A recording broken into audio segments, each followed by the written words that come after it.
enough ingredient to balance. 50 is the maximum.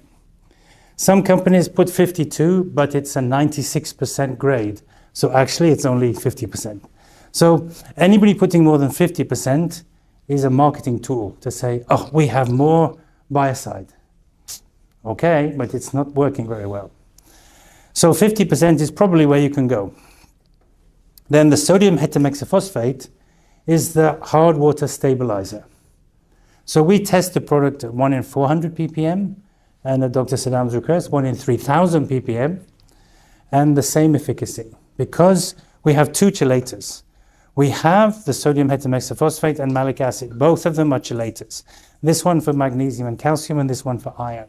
You need to say that because you tested the product 1:3000 ppm, it means that you want to convey that water hardness level does not affect the efficacy of... Up to 1 in 3000, no. Yeah. Above that, I haven't tested, but up to 1 in 3000, not. But if water does not contain hardness, then so... We can use less. So it's a good question, doctor, because in Vietnam, we have soft water, 150 ppm. Japan, 50 ppm. The southern states of the USA, also soft water. There, the recommended dilution is 1 in 300. So we tested in the softer water, we can use a lower dilution because there is no contest on the chemistry. We haven't exhausted any. We have our plants, so... Yes, so you could use a lower dilution, yes. Doctor can let you have the 1 in 300 data because I did it for different country. I didn't bring it here. Okay. I never imagined, because he asked me 3000, that you have less than. So yeah, you can use a lower dilution because there is no contest on the chemistry. But you need to have water hardness factors in all the chemistries, not just this particular one. Oh, sorry. I thought he was asking me something. The unique product in neogen peroxide super, which is why, yep, that's already clear in less than 5 minutes, because we put a solubilizer. It's not an effervescent, because that would excite the chemistry. It's actually a solubilizer. It's the only ingredient I'm not allowed to tell you what it is. So we just call it a decahydrate. The rest of it, you can see what it is. That one is intellectual property, so because it's unique, I can't tell you what it is, or the value, or how much it is. So we have the, as I mentioned to you before, we have the surfactant. We have a little bit of salt. Salt thickens the surfactant. If any of you cook, salt thickens the surfactant. Sulfamic is exactly 5%. Why 5%? Because 50% monoposulfate needs 5% to stabilize and create the chemistry. If you have 60%, 5% doesn't work. So if you put 60% here, it means there is 10% less somewhere else. So you can't have a stable product. It's as simple as that. So you need to have the reaction. Why? I'll jump that one. Why? Because we want to form the hypochlorous acid. So to form the hypochlorous acid, we must have the correct blend of chemistry. What happened is, so 50% is the monoposulfate. This goes into the water, and as you saw, it reacts. The 5% sulfamic forms chloral sulfamic acid equals hypochlorous acid. So this now is hypochlorous acid with a color and a fragrance. That's what's in the pack. Hypochlorous acid. Why is hypochlorous acid important? Because it's 80 to 100 times more powerful than bleach, which is hypochlorite. So hypochlorite working at a neutral pH is good chemistry. It's not bad chemistry. Bleach, we use it at home. The wife very happy, 99.9% germs dead. It means by the time you go from the kitchen to the dining room and come back, the bacteria grew in 20 minutes. There is as many bacteria as when she started, but don't tell her, 99.9, she's very happy. So she's using the bleach. And I can't afford to use this at home, so we don't use the hypochlorous.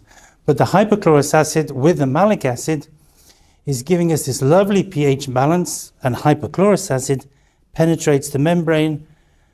Hypochlorite cannot. This is what gives us the fast action killing. This was the 3000 ppm data I explained you. And we have huge amount of data. I won't go into this one by one, but it's on the brochures all the testing that we've done so far, and the virus, neodymium peroxide super it's a mouthful. We call it NVS. Why? Because when tested, no virus survives. So it's very simple for us. This is a viricide. Does it kill bacteria? Yes. Does it kill fungus? Yes. But essentially, it's a viricide product in our portfolio. Environmentally friendly, great for organic status, great if you're using it in the presence of birds. No challenge for people. Because when we have a cut, our body produces hypochlorous acid. So it's the same. The only thing that can harm a person in the product is the surfactant. So if you have, I'm not recommending this, but if you do put it through showers, you must do skin sensitivity trials. I have to say that because several companies are putting it through showers for the workers at 1 to 1,000. You must do skin sensitivity trial. But will it work? Yes. But it has the hypochlorous acid, and of course, the body, we also have malic acid. So it's a very user-friendly type of chemistry. You know where we're using it, and I showed you those things. We have copy products. We are not a copy. We are an innovative chemistry. Partly true, partly copy, partly innovative, to be honest. Because I worked with Virkon for 30 years, until they changed the formula in 2021. Then, when they reduced the specification, then I retired. Then I came back to work. There's a product on the market when I came last time called Vemicon. Vemicon is from Vietnam. In Vietnam last year, I sold 420 tons of neodymium peroxide super. So my philosophy is, if that was so good, why the Vietnamese don't buy it? Just a thought, but it's not containing the 50% monoposulfate. Neodymium peroxide super is higher, with a 98% purity. And they are 500 grams of 96% purity. So it's a different type of product. But it's not bad chemistry. It's just some is better than others. It's not bad. But we have the solubilizer they don't have. And I mentioned before the Foxygen. Foxygen, 60% monoposulfate. It's not stable. It's just the wrong chemistry. I'm sure they know, but anyway, it's up to them. Oh, what they did do, if you notice, only 3% malic acid. So ours has 10%. So this is where some of that extra 10% come.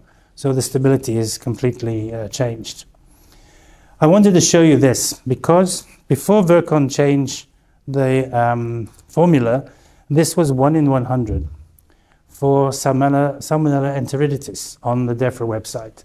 DEFRA website, anybody can look, all available. I just double checked in July. All these are monoposulfate type chemistries with different values of KMPS. Neodymium peroxide super on the DEFRA website, 1% for Salmonella enteriditis, 15 to 51% less in use than the other chemistries. I think the solubilizer makes a big difference, but because the Virkon changed its formula, that's why it slipped. It used to be 1 in 100. In 2021, DEFRA retested, it's now 1 in 80. They increased their envelope virus because it's easy to do, but they weren't able to change that. So we mentioned the Shore Clean before. We have iodines. Iodines are not all the same. We have a 2.8% iodine, useful in the water lines. I don't know if you use that or not. Very much of a commodity type chemistry, but we have the data to support 3 to 4 log reductions when you're using it in the water line. So I think it's good. Plus, we actually manufacture at 3 because iodine degenerates over 24 months. So after 24 months, the two-year shelf life of the pack, it's 2.8. So we start at 3. So if you bought a new product, it should be even better dilution. The Black Extreme, really a good chemistry. The name sounds like an old black fluid, which I don't think is good from a marketing aspect, but it's really robust chemistry. Good in direct sunlight, so for wheel dips. Good if you've got a short turnaround. Good if you want to do a rotation of chemistry. Good for boot dips. We have the good data supporting that 1 in 200 dilution. Even up to 1 in 400, we have nice data, but we recommend 1 in 200 dilution. This now is just arrived. I think you have samples of the farm fluid. The farm fluid is very similar, but reformulated. Why? Because we have the coccidiosis challenge. So the coccidiosis challenge, this reformulation has given us, I'll jump to that, the 100% inactivation of the 3 key field strains of coccidiosis. There's only one country in Europe where you can get field strain, where you're still allowed to take from live animals, which is Belgium. So we tested in Belgium at a company called Poultry. 3 tests. We did 2 trials, July and December, to make sure we have a replication, because you can't just rely on one test.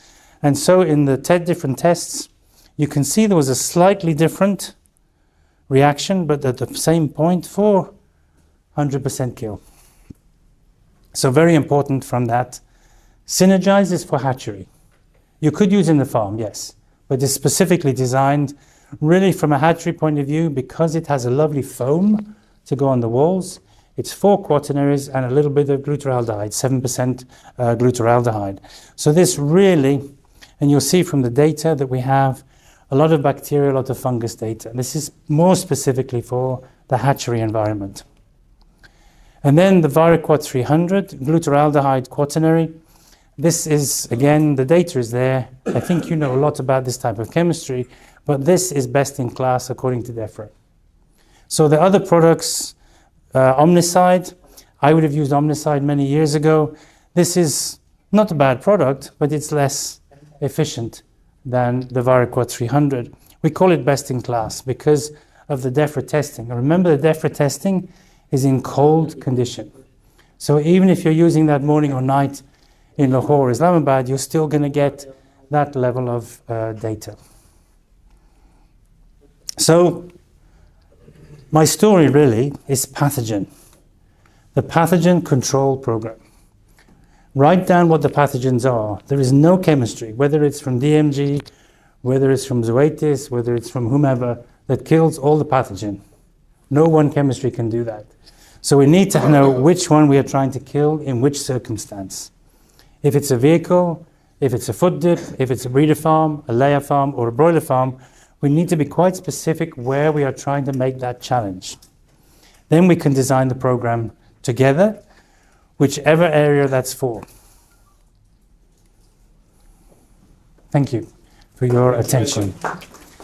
You can now, if you want to, pass this around.